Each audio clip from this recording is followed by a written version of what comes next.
அகவை 60 மணி விழா நிகழ்வு. பிள்ளைகள் உறவினர்களோடு சேர்ந்து பெற்றவர்களுக்கு திருமணம் செய்து வைத்து மகிழும் அற்புத நிகழ்வே 60ஆம் கல்யாணம்.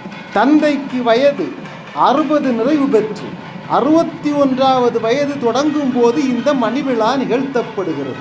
ஒவ்வொருவரும் வாலிப வயதிலே திருமணம் செய்து இல்லறத்தில் ஈடுபட்டு இல்லறத்தை நல்லறமாக்கி பிள்ளைகளை பெற்று வளர்த்து ஆளாக்கி அவர்களுக்கு திருமணம் செய்து வைத்து தங்கள் அனைத்து கடமைகளையும் இந்த 60 வயதுக்குள்ளே நிறைவேற்றுகிறார்கள். 60 வயதிலே நடத்தப்படுகின்ற மணிவிழா நிகழ்வு இதுவரை இல்லறக் கடமையை ஆற்றியவர்கள் அதிலிருந்து விடுபட்டு ஆன்மீக அற்புதத்தை போற்ற வேண்டும் என்பதற்காக இந்த மணிவிழா நிகழ்வு நடத்தப்படுகிறது. மணிவிழா திருமணத்தை காண்பதும் மணிவிழா காணும் தம்பதிகளிடம் ஆசீர்வாதம் வாங்குவதும் சொர்க்கத்தில் சென்று இறைவனை சந்தித்து அவரிடம் ஆசி பெற்ற புண்ணியத்துக்கு நிகரானது என்பர். அப்படி ஒரு அற்புத நிகழ்வான அகவை 60 மணிவிழா நிகழ்வை கண்டு மகிழுங்கள். அகர முதல எழுத்தெல்லாம் ஆதி பகவன் முதற்றே உலகு தனக்கு ஓமை இல்லான் தாழ் சேர்ந்தார்கல்லால் மனக்கவலை மாற்றல் அரிது அன்பும் அரணும் உடைத்தாயின் இல்வாழ்க்கை பண்பும் பயனும் அது.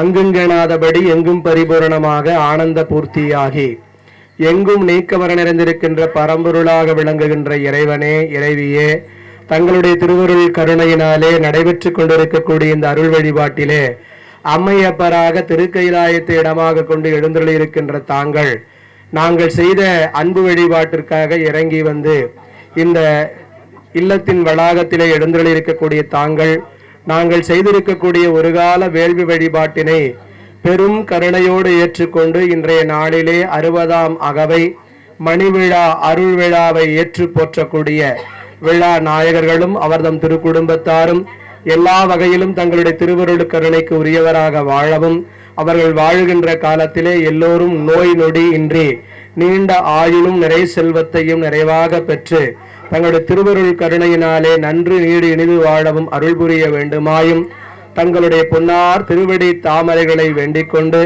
எல்லாமல்ல பெருமானே, குழந்தைகளுக்கு நல்ல கல்வி செல்வத்தையும் எல்லோருக்கும் நல்ல உடல் நலத்தையும் இல்லறத்தில் இருப்பவர்கள் ஒருவருக்கொருவர் அன்போடு வாழவும் திருமண தடையிருப்பவர்களுக்கு நல்ல வாழ்க்கை துணை நலங்கள் அமைந்திடவும் குழந்தை செல்வமின்றி யாரேனும் வருந்தவர்கள் இருந்தால் அவர்களுக்கு மணிவயிறு வாய்க்கும் பொருட்டு தாங்கள் அருள் புரிய வேண்டுமாயும் தங்கள் திருவடிகளுக்குரிய தொண்டர்களாக நாங்கள் வாழ அருள்வாளிக்க வேண்டுமாயும் உழவார பணி குழுவை சார்ந்திருக்கக்கூடிய அனைத்து பெருமக்களும் சரியை கிரியை யோகம் ஞானம் என்று சொல்லக்கூடிய 4 நெறிகளுக்குரிய தவங்களை நிறைவாக செய்து தங்கள் திருவடிகளுக்குரிய அன்பர்களாக அவர்கள் வாழ இம்மண்ணில் தாங்கள் அருள்வாளிக்க வேண்டுமாய் எல்லாம் வல்ல பரம்பொருளே தங்களுடைய பொன்னார் திருவடி தாமரைகளை மலர் கொண்டு போற்றி வழிபாடு செய்கின்றோம். போற்றியோம் நமச்சிவாய.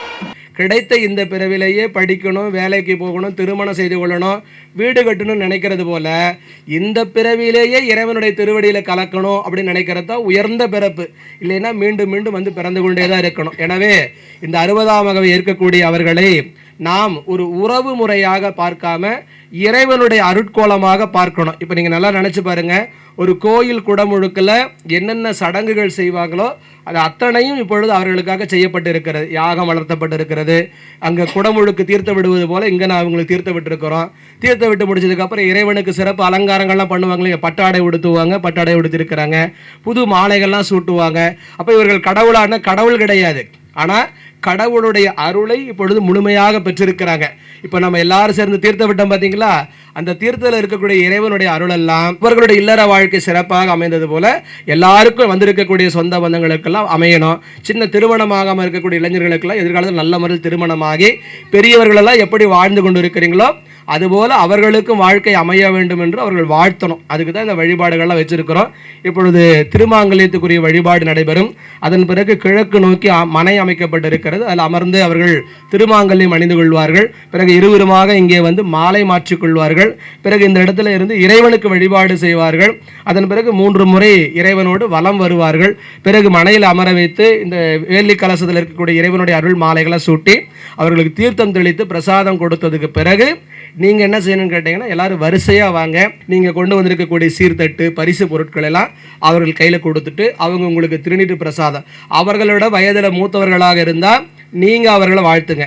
அவர்களோட வயதில் இளையவர்களாக இருந்தால் அவர்கள் உங்களை வாழ்த்துவாங்க. இதுதான் வழிபாட்டினுடைய நிலை என்பதை சொல்லி இப்பொழுது வழிபாடுகள் இனிய முறையில் தொடங்குகிறது.